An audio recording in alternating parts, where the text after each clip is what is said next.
শান্তি ও শৃঙ্খলা রক্ষায় সাংবাদিকদের গঠনমূলক সহযোগিতা চেয়েছেন নবনিযুক্ত Chittagong metropolitan police CNP commissioner Hasan Mohammad Shawkat Ali. Chittagong মহানগরীর আইনশৃঙ্খলা পরিস্থিতি স্থিতিশীল রাখা এবং অপরাধ দমনে গণমাধ্যমের সক্রিয় ভূমিকার উপরও গুরুত্ব আরোপ করেন তিনি।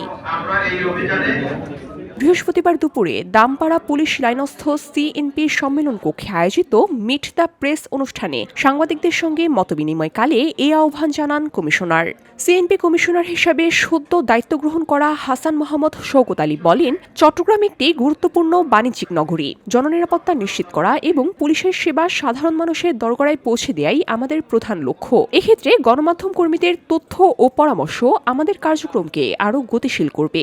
মতবিনিময় সভায় নগরের ট্রাফিক ব্যবস্থাপনা, মাদক নির্মূল এবং কিশোর গ্যাং কালচার প্রতিরোধে পুলিশের জিরো টলারেন্স নীতির কথাও পুনর্ব্যক্ত করেন তিনি। পাশাপাশি পুলিশের সেবায় স্বচ্ছতা ও জবাবদিহিতা নিশ্চিত করার বিষয়েও দৃঢ় অঙ্গীকার ব্যক্ত করেন। আমরা মনে করি যে এই নগরীর আইন শৃঙ্খলা পরিস্থিতি স্থির রাখা শুধু একটি প্রশাসনিক কাজ নয়, বরং জাতীয় উন্নয়নের ক্ষেত্রেও এটি সরাসরি সম্পৃক্ত। আমরা যেটি মেসেজ দিতে চাই নগরবাসীকে এবং আপনাদেরকেও যেটি মেসেজ দিতে চাই, আমাদের কর্মপন্থার মধ্যে প্রথমেই থাকবে যে একটি চাঁদাবাজ মুক্ত সমাজ উপহার দেওয়া, নগরবাসীকে একটি চাঁদাবাজ মুক্ত সমাজ উপহার দেওয়া এবং মাদক মুক্ত নগরী গড়ে তোলা। মাদক এবং চাঁদাবাজ আমাদের জিরো টলারেন্স। আমাদের এই ক্ষেত্রে আমাদের কোনো ধরনের শৈথিল্য, আমাদের পুলিশ সদস্যরও কোনো ধরনের শৈথিল্য আমরা বরদাস্ত করব না। এটাতে আমাদের সর্বোচ্চ অগ্রাধিকার। এরপরে চুরি, ছিনতাই সহ অন্যান্য যেগুলো অপরাধ আছে সেটি নিরসনে, সেগুলো অপরাধ দমনে আমরা নিরলসভাবে কাজ করে যাব।